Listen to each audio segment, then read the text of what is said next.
The entire history of urban labor, I guess. It's 1790 and Southern England has just experienced one of the greatest industrial booms in history. Let's take over the world, said most of England, leading to the Victorian an era like no other, with prosperity and wealth for the English people. This isn't what it started like, though, because unlike in 1820, the country first started a feudal system of peasants living and dying on the same land for their entire life, with the upper class having little regard for their livelihood or well-being.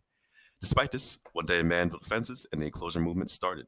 Land was divided and property privately owned, which, although it may seem normal today, the transferring of public lands to private lands revolutionized the country and forced people to have to leave the lands they had farmed for ages. This led many people to saying this farming thing is getting pretty tough, leading to a mass migration to cities to find work, supporting the growing amount of textile mills and factories that were popping up. And for a while, it seemed like everything was going well, until the Fire Nation attacked. Until the Let Out Rebellion, where a group of people began to destroy factory equipment and any machines as they opposed the modern style of work.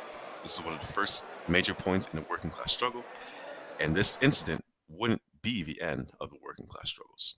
As a war started by a short man in Europe, the British upper class would impose taxes on corn in order to keep themselves wealthy during the taxing economic period. This tax made a lot of the lower class mad and reminded them of the days of feudalism, so they protested, eventually coming to a climax at Peterloo, where thousands came together to demand better rights for the working class. The upper class responded by sending in an army, tragically resulting in dozens of casualties.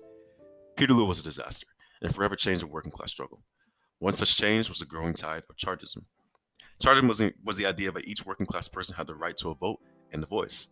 These ideas would later become crucial to the growing movement of the working class struggle and would influence later writers such as Karl Marx, a man who would later write a little red book that became pretty important to history, and Frederick Engels, a man who would write a book that became pretty important to this class.